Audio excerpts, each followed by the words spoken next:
Assalamualaikum warahmatullahi wabarakatuh dan bertemu lagi kita dalam PDPR Bahasa Melayu bersama Cikgu Zaharuniza bin Othman.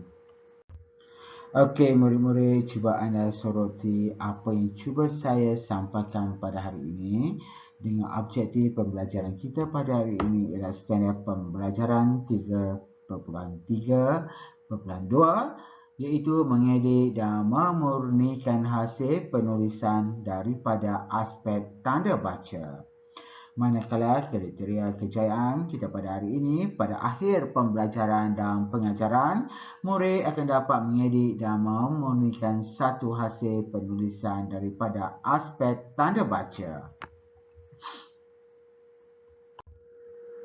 Cuba anda perhatikan pada gambar ini, di manakah anda pernah lihat gambar ini? Cuba anda fikir-fikirkan dan renung-renungkan di manakah anda melihat tanda-tanda ini. Okey, murid-murid, jom kita tengok apa yang dikatakan dengan tanda baca. Tanda baca merujuk lambang-lambang khas yang digunakan dalam tulisan dan mempunyai fungsi tertentu. Cuba anda teliti ayat di bawah. Di sini kita ada dua petikan yang sama sebenarnya, iaitu gambar A dan gambar B. Cuba anda baca dan fahami kedua-dua petikan di manakah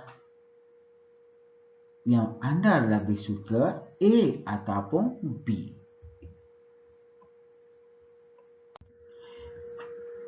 Ya, ayat tanpa tanda baca memang sukar dibaca, apatah lagi untuk memahaminya. Oleh itu, penggunaan tanda baca sangat penting bagi memahami sebutan, intonasi, situasi dan maksud ayat. Berdasarkan catatan ini, ayat A atau B menjadi pilihan anda, mudah dibaca. Ya, Syabah dan Tania, sudah tentu gambar B lebih mudah dibaca dan disebut.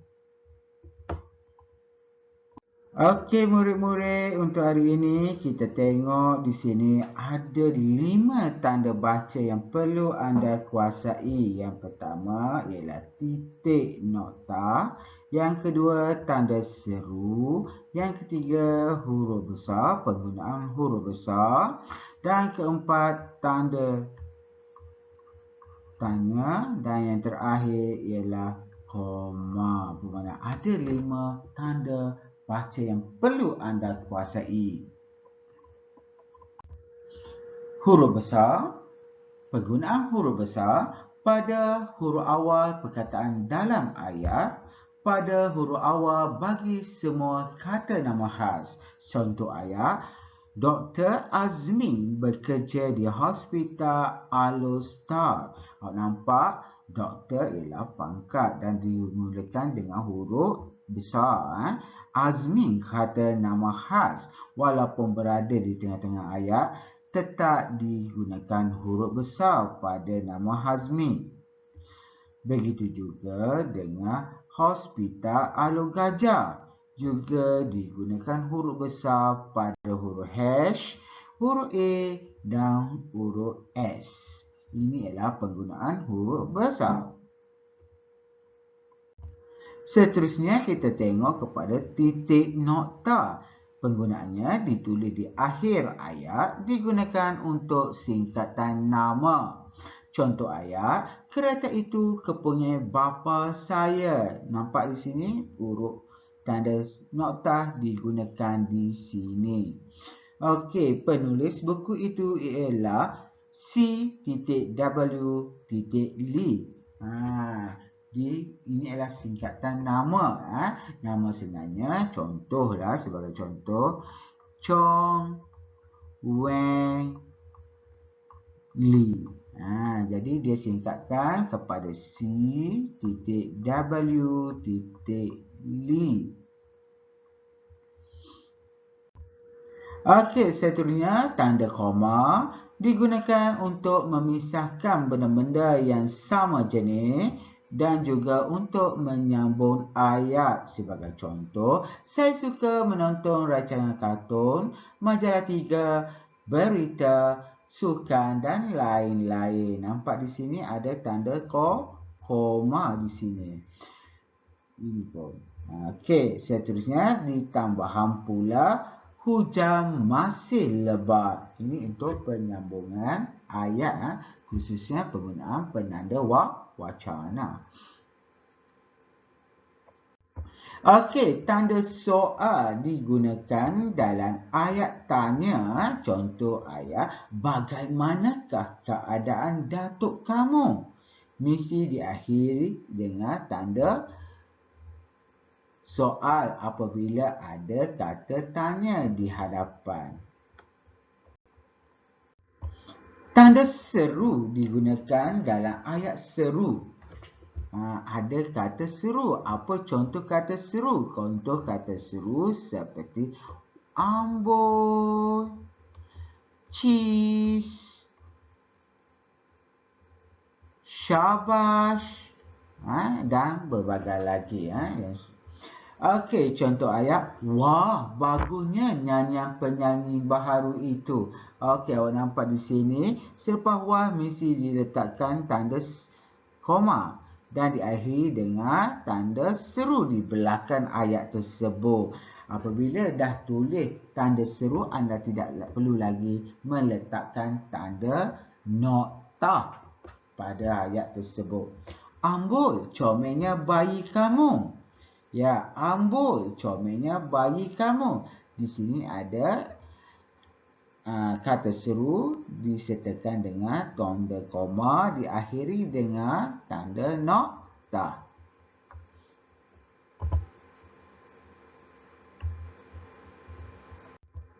Okey, ini ialah tanda petik. Tanda petik ni ada dua. Yang pertama, pembuka pengikat kata dan diakhiri dengan penutup pengikat kata. Contohnya, digunakan untuk petikan langsung. Perbualan, maksud dia perbualan. Contoh ayat, mari kita ke Padang. Kata Aini kepada Salma. Nampak di sini dia mulakan dengan tanda petik, diakhiri dengan tanda koma dan diakhirkan dengan tanda petik yang kedua untuk tutup dia. Kata Aini kepada Salma dan diakhiri dengan tanda nokta. Ini ialah kata tanda sempan. Tanda sempan digunakan dalam kata tanya. Contohnya, apa itu kata tanya? Kata tanya contohnya ialah kuda.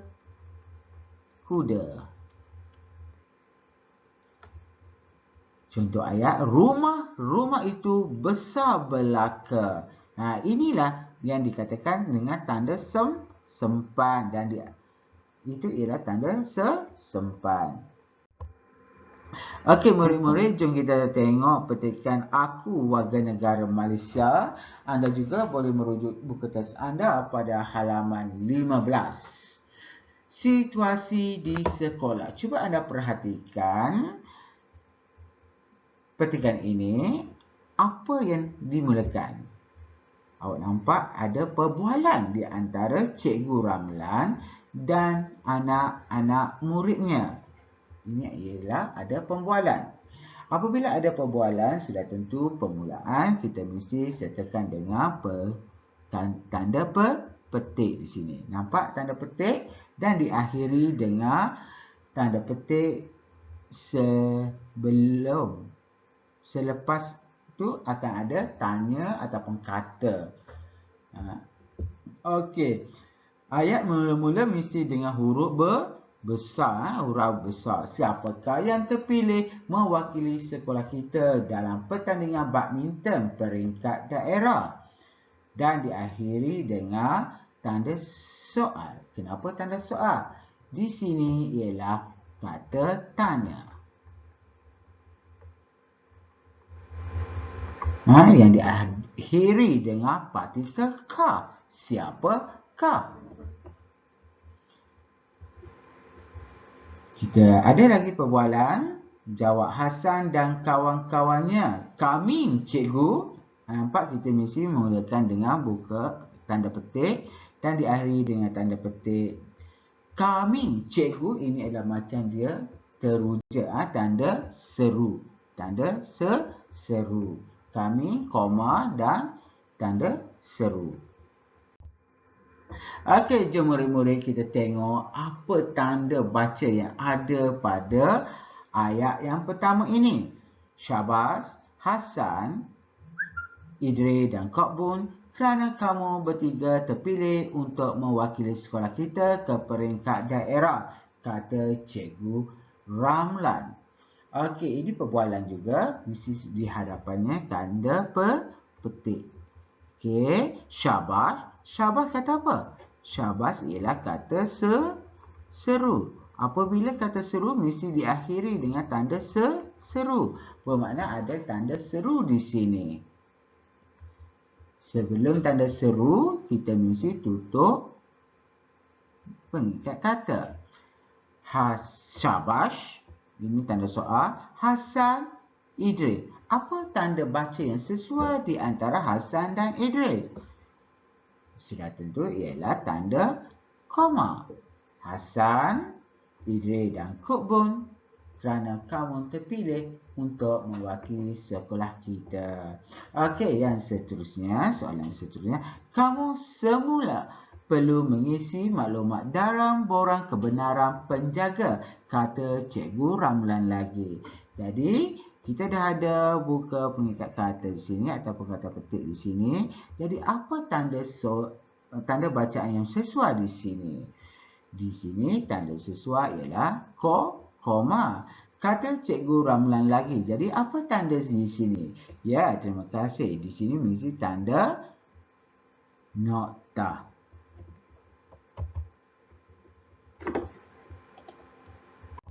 Okey, murid-murid, jom kita selesaikan situasi di rumah. Ayah, di manakah saya mendapat maklumat tentang diri saya? Tanya Hasan. Ya, sudah tentu ada tanda petik di sini. Okey, di manakah? Di manakah? Ini kata apa? Ya, ini kata tanya. Kata tanya mesti diakhiri dengan tanda soal. Jadi, ayah, di manakah saya boleh mendapat maklumat tentang diri saya? Bermakna di sini ialah tanda soal. Tanda soal. Okey. Ini ialah ayat yang kedua. Nah, ini sijil kelahiran kamu. Sijil ini sebagai bukti bahawa kamu rakyat Malaysia. Nah ialah kata apa? Nah ialah kata seru. Kalau kata seru sebetulnya saya cakap tadi mesti diakhiri dengan tanda seruan. Tanda seru. Apabila selepas tanda seru, perkataan pertama selepas tanda seru mesti dimulakan dengan huruf besar. Nampak huruf besar. Sijil ini sebagai bukti bahawa kamu rakyat Malaysia. Malaysia ialah kata nama khas. Sudah tentu di sini mesti huruf besar. Okey, yang ketiga. Bolehkah saya isi borang ini? Tanya Hasan. Jadi jawapan di sini, bolehkah? Bolehkah ialah kata tanya. Mesti diakhiri dengan tanda soal. Bermakna di sini ialah tanda soal. Amboi, bijaknya anak ayah, kata ayahnya sambil melihat borang yang lengkap yang dilengkapkan oleh Hasan. Amboi. Amboi ialah kata seru. Apabila ada kata seru di hadapan, mesti diakhiri dengan tanda seru. Okey, tugasan minggu ini, tolong pastikan anda menyalin semula petikan 3A pada halaman 19 buku aktiviti jilid 2 ke dalam buku garis 3. Anda dihendaki menulis mengikut perenggan. Okey, jadi anda betulkan terus jawapan pada buku aktiviti dan salin jawapan betul dalam buku garis 3. Okey, murid-murid. Untuk aktiviti seterusnya, betulkan tanda baca pada halaman 20 buku aktiviti jilid 2. Okey, anda dihendaki mengedit dan memurnikan hasil penulisan dari aspek tanda baca. Jadi anda dihendaki menulis semula ayat di atas dengan tanda baca yang betul. Okey murid-murid, sekian, terima kasih. Jangan lupa selesaikan tugasan anda. Sekiranya anda mempunyai masalah pembelajaran pada hari ini, terus hubungi saya untuk khidmat bantu.